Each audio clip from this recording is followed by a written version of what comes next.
दोस्तों ये है TVS Apache RTX 300। ये TVS की तरफ से पहली एडवेंचर टूरर बाइक है। This is designed for long highway tour. आप इसको रफ ट्रेल पे भी लेके जा सकते हैं और साथ ही साथ आपको मिलता है इसमें rally DNA। Modern tech features के साथ ये बाइक टूरिंग को एक नेक्स्ट लेवल पे लेके जाने का प्रॉमिस करती है। मैंने इस बाइक को ऑलरेडी 700 किलोमीटर के आसपास चलाया है। मोस्टली हाईवे, सिटी में भी मैंने काफ़ी चलाया है और मैं आया हूँ मुंबई से बादामी में मैंने इसको काफ़ी एक्सप्लोर किया है। अराउंड 50 एरिया के किलोमीटर्स के डायमीटर में मैंने इस बाइक को काफ़ी चलाया है। तो सिटी ट्रैफिक और लॉन्ग हाईवे का एक अच्छा खासा एक्सपीरियंस हो गया है। किस तरीके से बाइक परफॉर्म करती है हाईवे पे as a tourer, as a adventure touring bike, ये आपको क्या क्या ऑफ़र कर सकती है, इसमें क्या अच्छा है, क्या बेहतर हो सकता है और इसका ओवरऑल माइलेज कैसा रहेगा अगर आप लॉन्ग डिस्टेंस टूर पे इस बाइक को लेके जाते हैं, ये सब डिटेल में हम जानेंगे इस वीडियो में। अगर आपने अभी तक गेयर फ्लिक को सब्सक्राइब नहीं किया है तो प्लीज़ डू सब्सक्राइब। कल मैं सुबह वापस मुंबई की तरफ जा रहा हूँ और ऑन द वे मैं आपसे पूरे ये सब बातें डिस्कस करूँगा, सो स्टे ट्यून।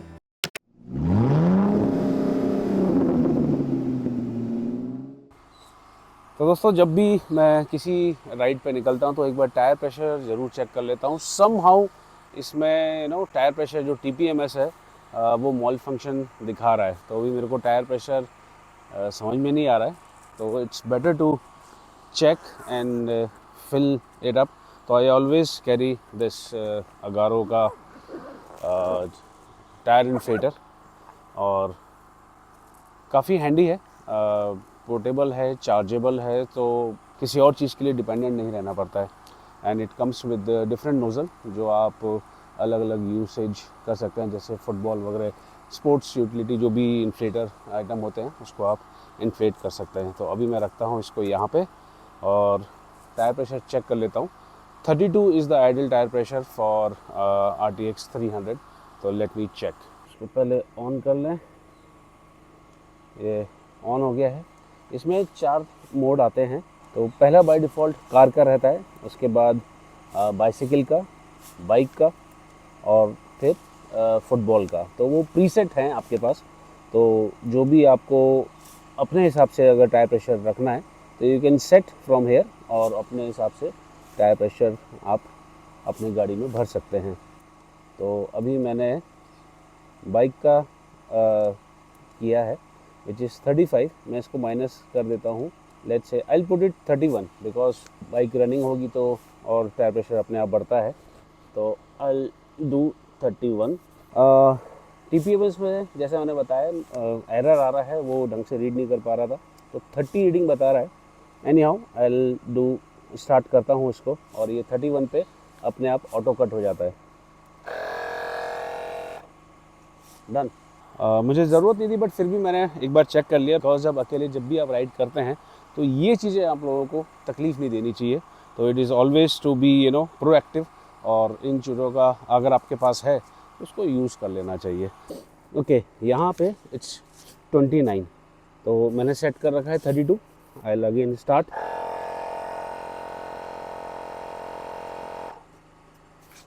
डन। छोटा सा डिवाइस है, पोर्टेबल डिवाइस है, but it is always good to carry along with you. Not just this product, आप कोई भी टायर इन्फ्लेटर अपने साथ ज़रूर रखिए, बिकॉज अगर आप लॉन्ग डिस्टेंस टूरर हैं और लॉन्ग टूरिंग करते हैं तो it is quite handy and portable. Okay guys, तो वी लेफ्ट। कल रात में शाम को हम लोग इस मंदिर आए थे। दिस इज़ शाकंभरी विद शक्तिपीठ। काफ़ी फेमस मंदिर है और ये पॉन्ड आप देख सकते हैं, काफ़ी बड़ा भी है। अभी इसमें नेविगेशन का एक प्रॉब्लम आ रहा है। मेरा फ़ोन मिरर नहीं हो रहा। फ़ोन मिरर में करना भी नहीं चाहता बिकॉज बैटरी बहुत जल्दी ड्रेन आउट होगी। तो यूजली मैं अपने पास एक ये टेम्प्रेरी अरेंजमेंट करके रखता हूँ। ये एक मोबाइल होल्डर में हमेशा जब भी टूरिंग पे जाता हूँ, मेरे को वैसे भी ये केवल रेफरेंस के लिए चाहिए till I reach the NH48। उसके बाद तो फिर सीधा रास्ता है। तो यहाँ से मेरे जो बाकी के राइडिंग पार्टनर हैं they will go towards Gokarna और मैं निकल जाऊँगा टूवर्ड्स मुंबई। उन लोगों की जर्नी जो है वो 5.5-6 घंटे की है। मेरी 11-12 घंटे रहेगी, depending on how many stops I take. तो टोटली उस पर डिपेंड करता है।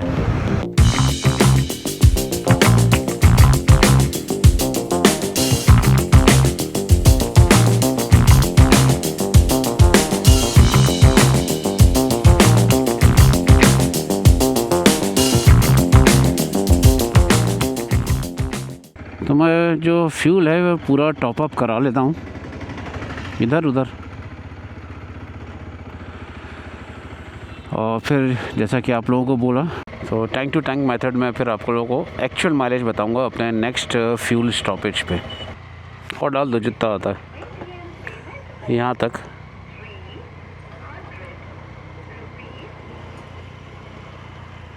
बस ओके, तो ये मैंने पूरा टॉप तक करवा लिया है। टोटल आया है 5 लीटर। Okay done. ओके तो जो ट्रिप है उसको रीसेट कर लिया जाए। ओके ट्रिप ए को, और अभी जो ओडोमीटर है दिखा रहा है 2923.1 किलोमीटर। अब वापस जब भी टॉपअप करूँगा तो फिर उसका एक माइलेज निकाल के आप लोगों के साथ शेयर करता हूँ।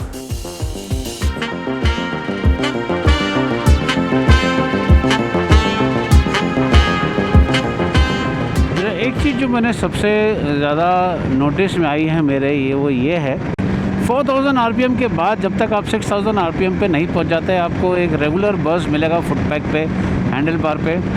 6000 आरपीएम के बाद कह लीजिए या फिर 90 की स्पीड के बाद आपको थोड़ा सा बज़ कम मिलेगा, ख़त्म नहीं होगा, कम होगा, kind of gets distribute to other parts of the body of this bike. तो वो चीज़ मैंने एक ऑब्ज़र्व करी है। But as soon as you cross 100 से लेकर 125 और जितना भी ऊपर जाएं वहाँ पे आपको वाइब्रेशन इतना नहीं मिलेगा। हैंडल बार भी अभी मेरे को थोड़ा सा फील हो रहा है, बहुत हल्का सा, बट नॉट डिस्टर्बिंग। एक चीज़ और मैंने नोटिस करी है, जब आप डाउन शिफ्ट करते हैं from top gear to 5th gear और 4th गियर, 5th गियर के बाद इस बाइक में मुझे स्ट्रगल करना पड़ रहा है to reach 4th gear as soon as I down shift from 5th gear. अभी देखिए जैसे मैं 5th गियर में हूँ, अभी मेरे को अगर 4th गियर करना है तो I have to struggle a lot. तो वो हो सकता है इस पर्टिकुलर बाइक में हो। जो भी अगर मुझे अपडेट मिलता है या फिर मुझे कोई फीडबैक मिलता है कहीं और से, वो मैं आपके साथ शेयर करूँगा कि वो केवल इसी बाइक में प्रॉब्लम है कि ये प्रॉब्लम है RTX 300 में। तो मैंने जो मोबाइल यहाँ पे लगाया था वो तो मैंने हटा दिया, क्योंकि बैटरी मेरे वाले सेकेंडरी फ़ोन की भी ख़राब हो चुकी है, शायद बहुत जल्दी ड्रेन आउट हो रहा था। तो अभी मैंने इसमें टर्न बाय टर्न नेविगेशन लगा लिया है, तो at least I have some reference point कि कहाँ से मुझे क्या टर्न लेना है और किस साइड जाना है। बिकॉज़ मैं ट्रैवल अकेले कर रहा हूँ और ये रास्ता मैं पहली बार एक्सप्लोर कर रहा हूँ, तो कहीं इधर उधर भटकूँ ना, इसके लिए मैंने ये टर्न बाय टर्न नेविगेशन लगा लिया and it is quite helpful.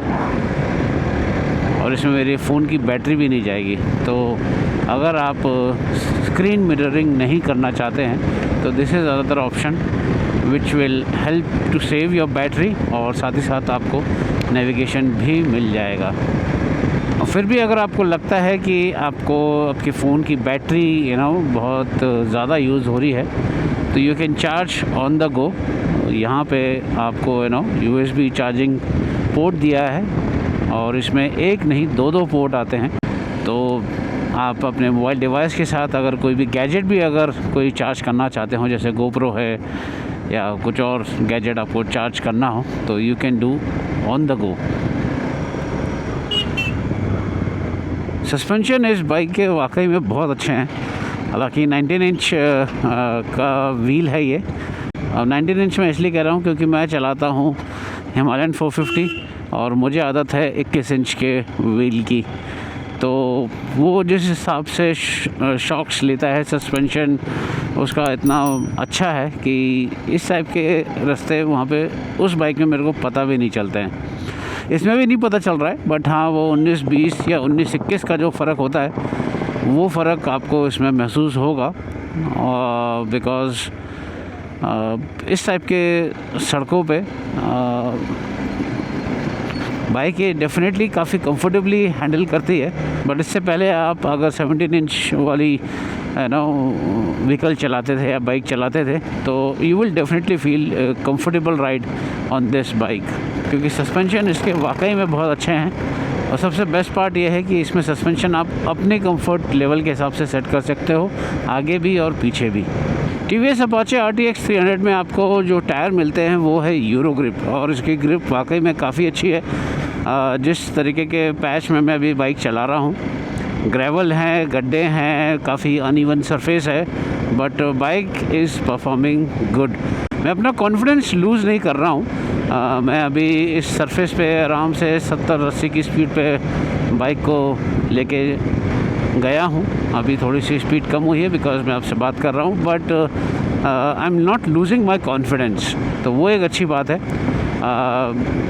Normal टार्मेक road पे भी इसका बाइक का जो टायर का जो परफॉर्मेंस है काफ़ी अच्छा है, but on a higher speed मैंने नोटिस किया है, जब आप हाईवे पे एक हाई स्पीड पे चलते हैं और मोड़ पे बाइक को लीन करने की कोशिश करते हो, वहाँ पे मुझे लगता है कि मैं उतना कॉन्फिडेंस नहीं गेन कर पाता हूँ इन टायर पे। थोड़ा सा मन में एक ये डाउट रहता है कि कहीं ये टायर है ना ग्रिप लूज़ ना कर दे, तो वो एक चीज़ मैंने फेस करी है। बट ऑन सच सरफेस जो अभी पहले आपने देखा, इसमें मुझे कहीं भी कोई इस टायर से कोई दिक्कत नहीं आई।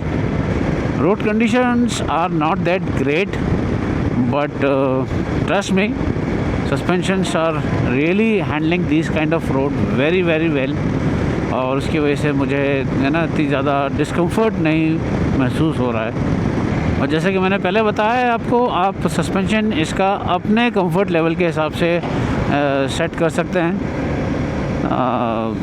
अगर आपका लगेज पीछे ज़्यादा हैवी हो रहा है और बाइक थोड़ा सा जंप ज़्यादा ले रही है, तो यू कैन सेट अकॉर्डिंगली। और जो एक मेरे को है ना मिक्स कंडीशन मिल रही है, कहीं रोड बहुत अच्छी है, कहीं रोड बहुत ख़राब है, उस हिसाब से जो मैंने अभी सस्पेंशन ट्यूनिंग इसकी करके रखी है वो इट्स सर्विंग माई पर्पस, तो मुझे कहीं कोई दिक्कत नहीं आ रही है।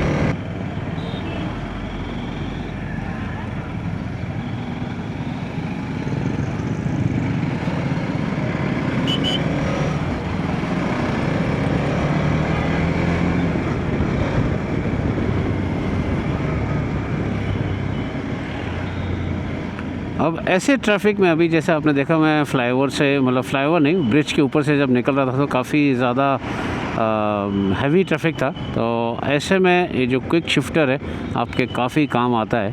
बार बार आपको क्लच दबाने की ज़रूरत नहीं है, जैसी जो आपकी रिक्वायरमेंट है उसके हिसाब से आप गियर अप शिफ्ट या डाउन शिफ्ट कर सकते हैं। सो ये एक एडवांटेज आपको मिलता है अगर आपकी बाइक में क्विक शिफ्टर है। तो अगर आप स्लो मूविंग ट्रैफिक में भी हैं तो आपका कन्वीनियंस लेवल काफ़ी ज़्यादा बढ़ जाता है। अपाचे RTX 300 में मुझे एक चीज़ काफ़ी अच्छी लगी, इसकी ट्रैक्टेबिलिटी काफ़ी बेहतरीन है। अब जैसे मैं अभी 5th गियर में हूँ और मैं बाइक को बिलो 30 ले आने की कोशिश करता हूँ, एंड देन विल सी मैं कितने आराम से इसको पुल कर पाता हूँ।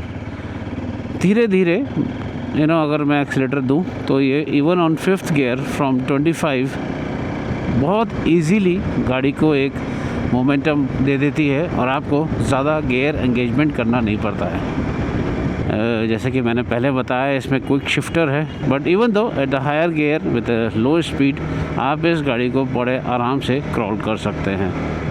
ओके गाइस, तो मैं अब स्टेट हाईवे से NH 48 पे मर्ज होने वाला हूँ। इस साइड बेलगांव और आगे नेपानी।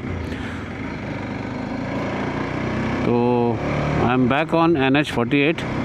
अब थोड़ा सा स्पीड मेंटेन रहेगी, ज़्यादा गांव वगैरह अब नहीं आएंगे, तो I can try to minimise my travel time. जितना मैं कर सकता हूँ उतनी कोशिश करूँगा।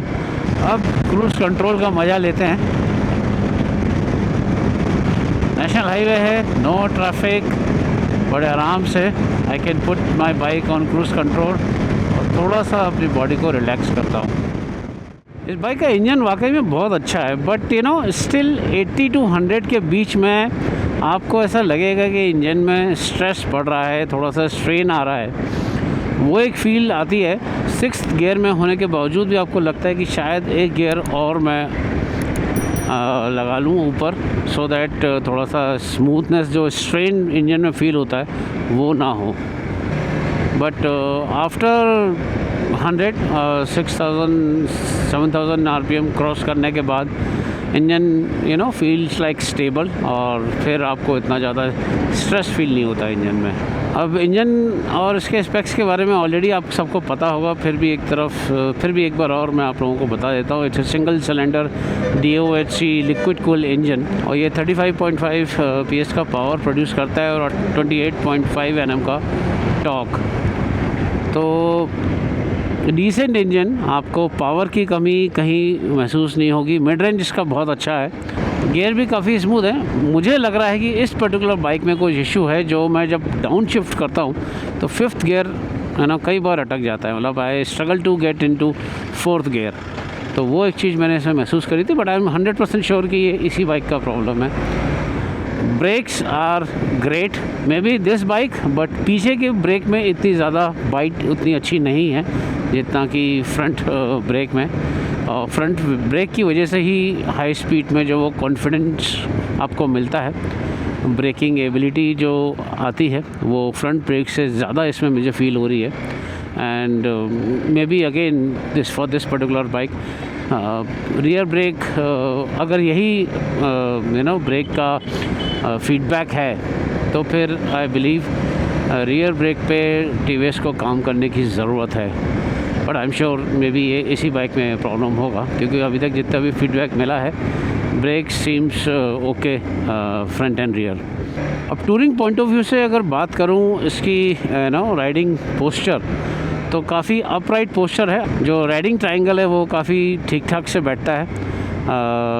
ज़्यादा देर चलाने पे ऐसा मतलब घुटने में और टांगों में आपको इतना ज़्यादा पेन फील नहीं होता है। If you do more than 200 kilometres 300 kilometres at a stretch, तब शायद थोड़ा सा आपको स्ट्रेस लगे, बट 100 to 200 किलोमीटर्स आप बड़े आराम से चला सकते हैं। उसके बाद देन योर फिज़िकल एबिलिटी और जो फटीगनेस आपको महसूस होती है because of your stamina and the physical ability, उसकी वजह से ही थोड़ा बहुत आपको स्ट्रेस हो बॉडी में तो बात अलग है, otherwise it is easily.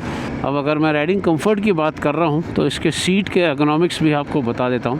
Seat is quite well cushioned, बहुत ज़्यादा हार्ड भी नहीं है, बहुत ज़्यादा सॉफ्ट भी नहीं है। मतलब मैंने जो फ़ील किया है, I am comparing with my Himalayan 450 की जो सीट है, वो 50-100 किलोमीटर चलाने के बाद ही स्ट्रेस फील होने लगता है, एक अलग सा डिस्कम्फर्ट डेवलप होता है। बट इस बाइक को मैंने जब मुंबई से लेकर बादामी तक चलाया था, तो अप्रॉक्सीमेटली 350 किलोमीटर्स और 400 किलोमीटर्स के बाद मुझे लगा कि यार शायद अब थोड़ा सा डिस्कम्फर्ट डेवलप हो रहा है। वो भी ऐसा नहीं था कि बस मैं टोटली गिव अप कर दूं।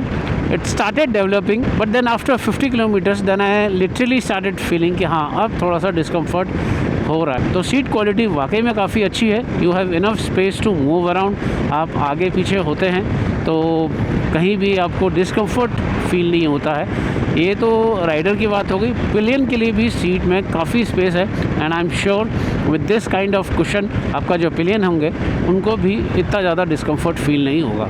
अब जैसे कि मैंने आपको बताया, जब आप लॉन्ग डिस्टेंस टूर करते हैं तो काफ़ी अपने राइडिंग पोजीशन चेंज करते हैं। कभी आप खड़े हो जाते हैं, कभी आप आगे की तरफ मूव होते हैं, कभी पीछे की तरफ मूव होते हैं, just to give your body comfort. एक चीज़ मैंने नोटिस करी, इसका जो रियर व्यू मिरर है, इट लुक्स गुड। इसका शेप बहुत ही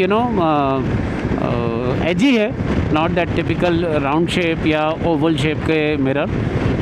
तो बट उसका एक मेरे को डिसएडवांटेज ये लगा कि क्या होता है, बिकॉज ये जो एज दिया हुआ है, ये जो आप देख रहे हैं, ये और ये नीचे से भी है और ऊपर भी आपको एक हल्का सा कोन शेप मिलता है, नीचे भी मिलता है। इसकी वजह से क्या होता है, जब आप आगे पीछे मूवमेंट करते हैं लॉन्ग टूरिंग में, तो कुछ जो व्यू है, रियर व्यू एंगल जो है वो कट जाते हैं। That's what I felt. तो उसको फिर आपको फिर पोजीशन उसकी चेंज करनी पड़ती है। अभी जैसे मैं अगर आगे आता हूँ, देन ये जो चीज़ है, अगर ये ओवल होती, ये जो चीज़ है, ये अगर अभी और थोड़ी सी कर्व होती, तो मेरे को जो आगे आने के बाद यहाँ जो मेरा ये व्यू जो ब्लॉक हो रहा है या कट रहा है, वो नहीं होता। और वैसी चीज़ यहाँ पर है, अगर मैं थोड़ा सा पीछे मूव होता हूँ तो ये जो एंगल है, ये दिस कट जो आप देख रहे हैं, ये भी थोड़ा सा अगर ओवल होता तो मेरे को ये व्यूइंग एंगल और मिल जाता। लॉन्ग डिस्टेंस टूर में rear view mirror plays a important role, not just long distance touring, आप सिटी के अंदर भी चलाते हैं तो रियर व्यू मिरर होना बहुत ज़्यादा ज़रूरी है। और उसके बिना मतलब मैं तो बिल्कुल भी कंफर्टेबल फील नहीं हूँ, बीट मोटरसाइकिल बीट कार। मैं रियर व्यू मिरर के बिना मेरी ड्राइविंग और राइडिंग कैपेबिलिटी में बहुत ज़्यादा फ़र्क दिखता है, पड़ जाता है। तो ये थोड़ा सा अगर और थोड़ा सा ओवल शेप का होता तो विजिबिलिटी इस रियर व्यू मिरर की और ज़्यादा बढ़ जाती है, कन्वीनियंट हो जाता। अभी ये जो बाइक में जो चला रहा हूँ वो ये है अपाचे RTX 300 BTO। BTO मतलब बिल्ड टू ऑर्डर।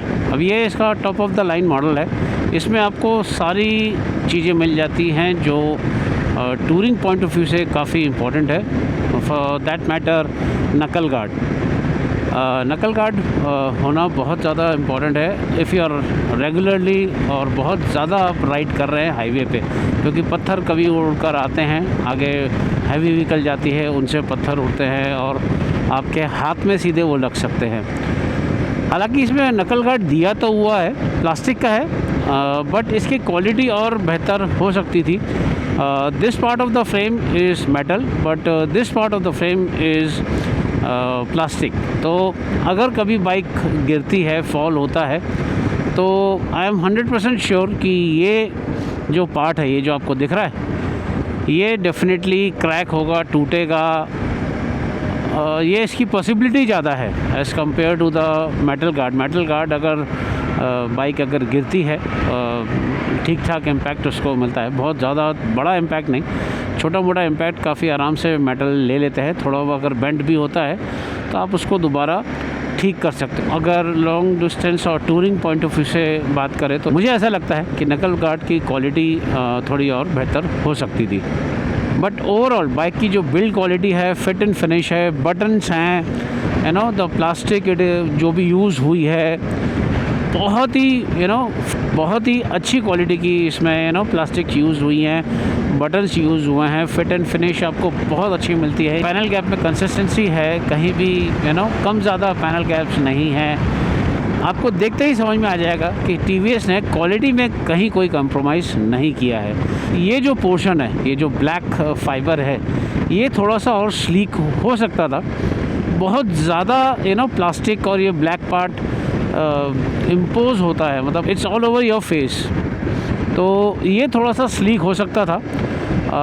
अगर मैं ये टैंक को ना देखूं और हैंडल बार इतना वाइड हैंडल बार पे इतना ज़्यादा ध्यान ना दूं तो काइंड ऑफ मुझे ये एक थोड़ा मैक्सी स्कूटर का एक फ़ील मिलता है, बिकॉज इसका जो IP है इसमें भी काफ़ी ज़्यादा आपको बेजल देखने को मिलेंगे।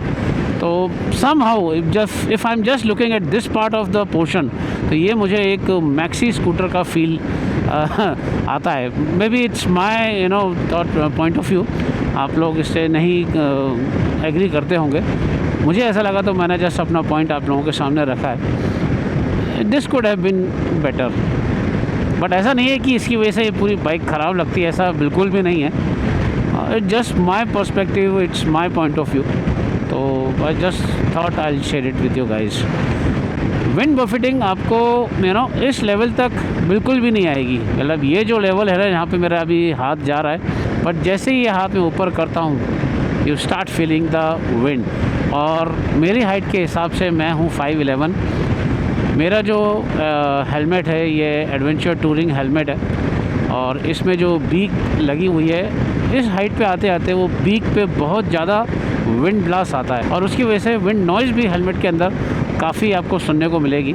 और कभी कभार बहुत ज़्यादा जब एयर ड्रैग आपको एक्सपीरियंस होता है, स्पेशली जब आप फ्लाईओवर पे चढ़ रहे हैं या कोई ट्रक आपके पास से निकल के गया हो, और स्पेशली अगर आप 2 वे लेन पे हों तो फिर आपको जब कोई हैवी व्हीकल क्रॉस करता है तो वो जो एयर ड्रैग आता है उसकी वजह से आप डेफिनेटली थोड़ा सा आपको हेड पे आपके एक प्रेशर फील होता है। आपको उसकी वजह से आपके हेलमेट में जो विंड ब्लास्ट मिलता है, जो ड्रैग मिलता है, वो उसकी वजह से आपको थोड़ा सा डिस्कम्फर्ट ज़रूर होगा।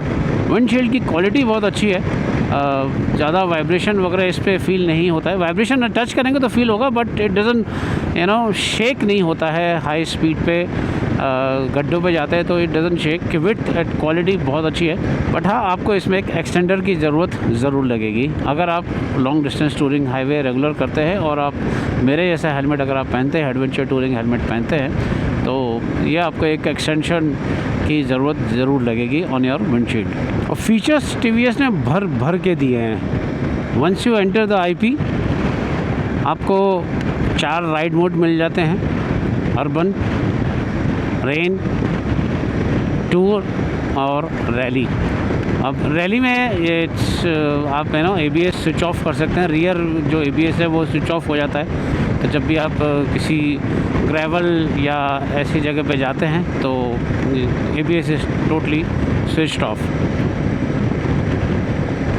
इसमें डे ट्रिप मीटर के साथ साथ आपको 3 ट्रिप स्टोर करने का ऑप्शंस मिल जाता है, A, B and C, तो वो आपके लिए और ज़्यादा हेल्पफुल हो जाता है।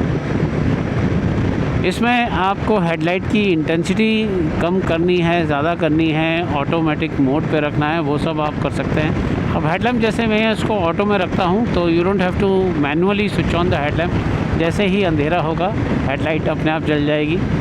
और हेडलैम्प की इंटेंसिटी आपको कैसे रखनी है वो भी आप कंट्रोल कर सकते हैं। जैसे ही आप ऑटो पे करते हैं तो हेडलैम्प की जो इंटेंसिटी है वो स्पीड के हिसाब से बदलती है। Take me home feature usually आपको कार में देखने को मिलते हैं। This is the first time I have come across in any motorcycle की, और वो भी इस कैटेगरी की मोटरसाइकिल में, 300 सीसी की कैटेगरी की मोटरसाइकिल में आपको टेक मी होम फीचर मिल जाता है, जिसमें आप 3 ऑप्शंस चूज़ कर सकते हैं। इट विल, जब भी आप बाइक स्विच ऑफ करेंगे तो 10 सेकंड के लिए लाइट जली रहेगी, 20 सेकंड के लिए, 30 सेकंड के लिए, तो वो आप अपने कन्वीनियंस के हिसाब से उसको भी सेलेक्ट कर सकते हैं। और welcome lamp is another feature. जैसे ही आप इग्निशन ऑन करते हैं तो बाइक की सारी लाइट ऑन हो जाएगी, तो it just gives a good feeling.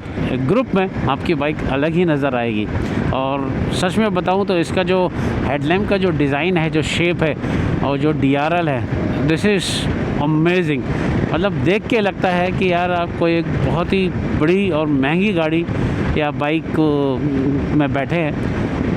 Doesn't feel like a 2.5 lakh rupees bike और 300 सीसी कैटेगरी बाइक। तो ये एक बहुत बड़ा प्लस पॉइंट है इसके फ्रंट डिज़ाइन का। आई एम तो taken away with this design, with this kind of looks. कहीं से भी नहीं लगता है कि ये 300 सीसी की बाइक है। अगर आप दूर से इस बाइक को खड़ा करके देखें तो ये कहीं से भी 300 सीसी की बाइक नहीं लगती है।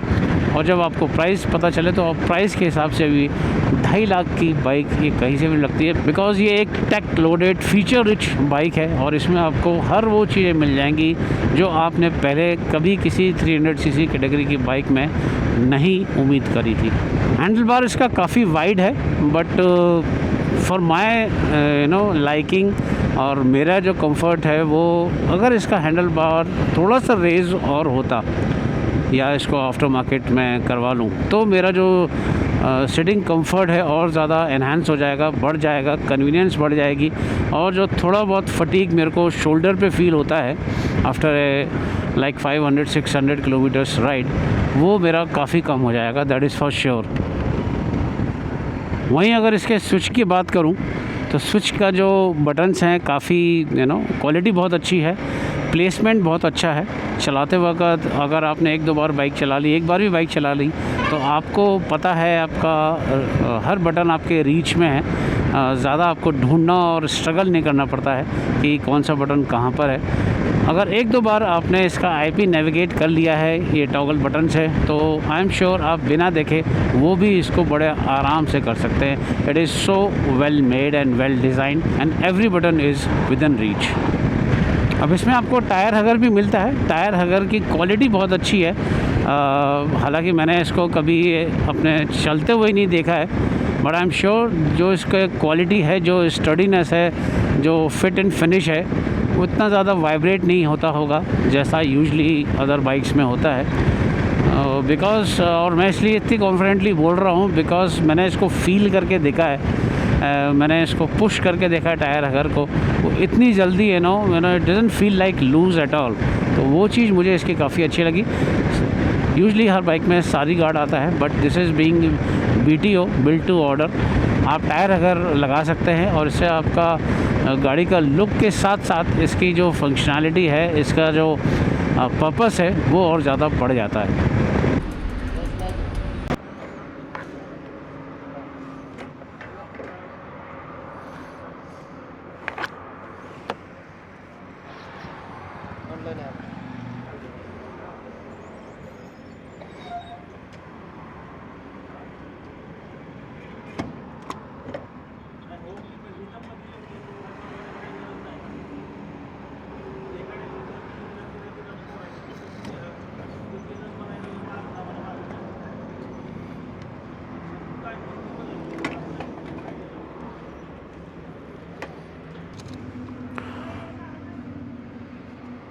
ओके, तो टोटल जो फ्यूल मैंने डलाया है वो है 9.33 लीटर, और जो गाड़ी चली है 327.7 divided by 9.33। भाई साहब 35.1 का इसने एवरेज दिया है। Awesome. Tank full to tank full जो मुझे माइलेज मिला है वो 35 का मिला है, और इसमें मुझे दिखा रहा है 32.4। थोड़ा बहुत वेरिएशन मान के चलूँ तो मैं 33 का तो मुझे माइलेज मिल ही रहा है। तो गाइस जो एवरेज निकल के आया है मेरे लिए भी थोड़ा सा शॉकिंग है। 34.5, ऑलमोस्ट 35 का इसने एवरेज दिया है, या फिर 34 का मान के चलिए, थोड़ा बहुत ऊपर नीचे भी अगर मैं करूँ तो। बट जो भी माइलेज निकला है काफ़ी अच्छा निकला है, बिकॉज़ बीच में मैंने काफ़ी एग्रेसिव चलाया है, आराम से भी चलाया है, और आपने देखा होगा कम से कम 50-100 किलोमीटर मैंने स्टेट हाईवे में बाइक चलाई थी, वे भी मतलब डिफरेंट कंडीशन ऑफ ट्रैफिक। तो उस हिसाब से जो माइलेज निकल के आया है वो बहुत ही बढ़िया माइलेज निकल के आया है।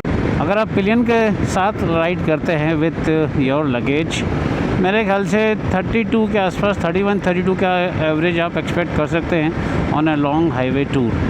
और सिटी के अंदर इसका एवरेज मेरे ख्याल से 25 के आसपास तो आराम से आ जाना चाहिए। अगर आप बहुत ही ज़्यादा हैवी ट्रैफिक चलाते हैं तो बात अलग है। वो टोटली डिपेंड करता है किस टाइप का आपका राइडिंग स्टाइल है, आप कितना क्लच यूज़ करते हैं, कितना ब्रेक यूज़ करते हैं, एक्सेलरेशन कैसा है, तो उस पर काफ़ी वेरी करता है माइलेज। बट देखा जाए तो ओवरऑल बहुत अच्छा माइलेज निकल के आया है। और हाईवे पे अगर आप इसको लेके जाते हैं तो आई am sure you will not regret.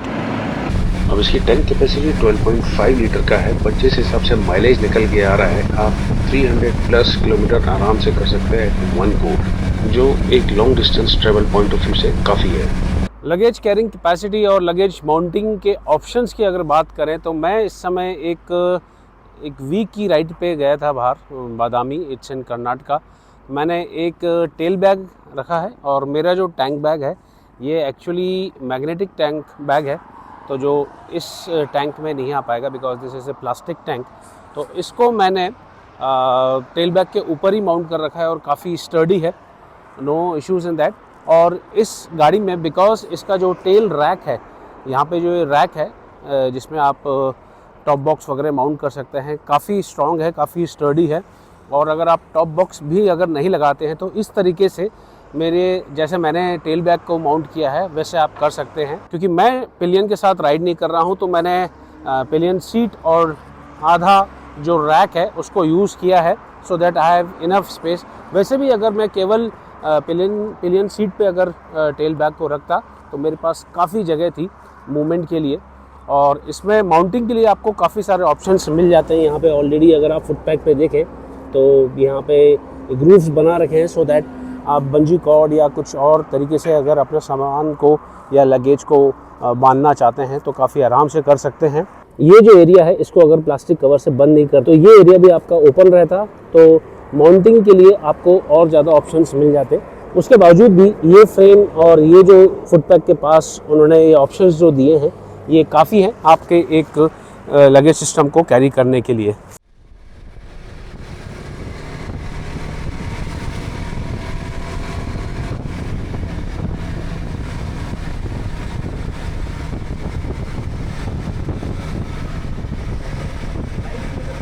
मैं अभी खपोली से उतर रहा हूँ। एक्सप्रेस वे में थोड़ी देर चढ़ा था और खपोली के लिए एग्ज़िट लिया।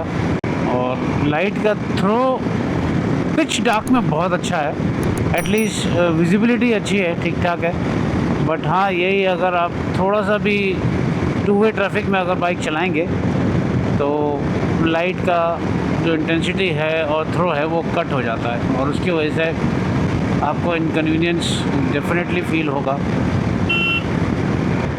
और यहाँ पे उल्टा ट्रैफिक भी आता है तो you need to be very very careful.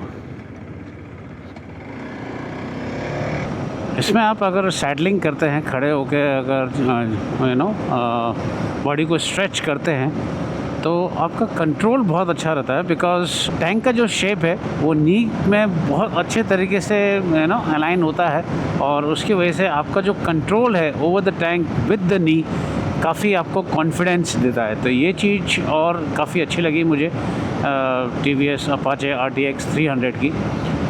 अगर आप लीन भी होते हैं आगे तो थाई पे आपको टैंक का सपोर्ट बहुत ज़्यादा कॉन्फिडेंस देता है और उसकी वजह से आपका कंट्रोल और यू नो कॉन्फिडेंस बढ़ जाता है। तो अब सवाल ये उठता है कि ये बाइक आपको लेनी चाहिए कि नहीं। एक वर्ड में आपको जवाब दूंगा, जी हाँ, ये बाइक आपको ज़रूर कंसिडर करनी चाहिए। बिकॉज़ जो आप एक टूरिंग एडवेंचर मोटरसाइकिल से एक्सपेक्ट करते हैं, और मैं कहता हूँ बल्कि उससे ज़्यादा ही मिलेगा, बिकॉज़ इस कैटेगरी में, इस प्राइस रेंज में अभी ऐसी कोई और बाइक नहीं है जो आपको इतने रिच फीचर्स प्रोवाइड कराती हो। सस्पेंशन बात कर लीजिए, राइडिंग कंफर्ट बात कर लीजिए, टूरिंग कैपेबिलिटी बात कर लीजिए, हर चीज़ का आंसर है जी हाँ। ये आपकी सारी उम्मीदों पे खरी उतरेगी, क्योंकि मैंने इसको एक टूरिंग पॉइंट ऑफ व्यू से हर कंडीशन में बाइक को चलाया है। रफ़ से रफ़ पैच में चलाया है, रूरल एरिया में चलाया है, हाईवे पे चलाया है, हैवी ट्रैफिक में चलाया है, मुझे कहीं कोई दिक्कत नहीं हुई। इंजन हीट की भी इतनी ज़्यादा मेरे को दिक्कत हुई। हालांकि अभी वेदर इतना ज़्यादा गर्म भी नहीं है और इतना ज़्यादा ठंडा भी नहीं है, बट मुझे इंजन से कहीं भी कोई दिक्कत नहीं हुई। जहाँ पूना से जब मैं क्रॉस कर रहा था तो अच्छा खासा ट्रैफिक था और उस ट्रैफिक में हीट यू नो डेवलप होना बहुत आम सी बात है और बहुत ही कॉमन चीज़ है। बट उसके बावजूद मेरे को इतना है ना पाँव में हीट का थ्रो नहीं लगा। हैंडलिंग इस बाइक की बहुत अच्छी है। सिटी ट्रैफिक में आप इसको बहुत आसानी से मैनूवर कर सकते हैं। लगेज के साथ आप इसको है ना आगे पीछे बाइक को बड़े आराम से कर सकते हैं। मेरा लगेज ज़्यादा हैवी सेटअप नहीं था, बट फिर भी जितना भी लगेज था मैं उसको बड़े आराम से आगे पीछे बाइक को पार्किंग पॉइंट ऑफ व्यू से आराम से कर सका। कोई भी मेरे को दिक्कत नहीं हुई। हालांकि 180 kg का इसका वेट है, बट जो वेट मैनेजमेंट है वो काफ़ी हद तक ठीक ठाक है। आपको इतनी ज़्यादा दिक्कत कहीं नहीं आएगी। कुछ जो चीज़ें मैंने आपसे डिस्कस करी थी जो बेहतर हो सकती थी, हाँ अगर TVS उस पर ध्यान दे तो ये चीज़ों को डेफिनेटली ओवर द टाइम ठीक हो सकती हैं। जैसे कि मैंने आपको पहले बताया, जब आप डाउन शिफ्ट करते हैं ओवरटेक करने के लिए एकदम से पावर लेते हैं तो मुझे पावर लॉस 1-2 बार एक्सपीरियंस हुआ। ये कुछ ग्लिचेस हैं जो I am sure TVS will take care of this over the time, और ये नेक्स्ट अपडेट में जब भी होगा ये ठीक कर दिया जाएगा। इसमें 1-2 चीज़ें और हुई थी, जैसे अभी भी है, इसमें जो TPMS है वो काम नहीं कर रहा है, माल फंक्शन दिखा रहा है। और जब मैं बॉम्बे से बादामी जा रहा था तब इसका है ना क्रूज़ कंट्रोल भी नहीं चल रहा था। मैंने बहुत ट्राई किया but it was not working for some reason. But all of a sudden next day when I started bike और मैंने एक्सप्लोर करने की कोशिश करी इसका क्रूज़ कंट्रोल का फ़ीचर, ये आराम से एंगेज हो गया और उसके बाद अभी तक मेरे को कोई दिक्कत नहीं आई। मैंने 2-3 दिन लगातार क्रूज़ कंट्रोल को फ़ीचर को यूज़ किया है just to experience and just to see if that glitch is appearing again and again. तो ये छोटे मोटे टेक्निकल चीज़ें हैं, ये I am sure TVS will look after it. और हो सकता है शायद ये इसी बाइक में प्रॉब्लम हो which I can't be sure of, but these things are workable. मतलब इनको अगर ये है भी अगर चीज़ तो ये I am sure TVS will work on it. तो if you have a budget of around 2,50,000 2,60,000 जहाँ आप एक 300cc कैटेगरी की बाइक ढूंढ रहे हैं जो टूरिंग कैपेबिलिटी से भरपूर हो, फीचर रिच हो, तो TVS Apache RTX 300 is the answer for you. You should definitely consider this bike. And सबसे प्लस पॉइंट जो आपको इसमें माइलेज निकल के आता है वो बहुत इकोनॉमिकल है। 30+, 32+ का अगर आपको माइलेज मिल जाए एक टूरिंग मशीन से with so many features, so capable, it's a bonus point for you all. तो आई होप आप लोगों को मेरा ये वीडियो पसंद आया हो। किसी भी कारण से कोई भी इन्फॉर्मेशन आपको अच्छी लगी हो, कोई चीज़ें मैं मिस कर गया हूँ तो प्लीज़ कमेंट करके पूछें। I will definitely look forward to answer this. जल्दी मिलता हूँ ऐसी किसी और वीडियो में, तब तक के लिए take care and ride safe.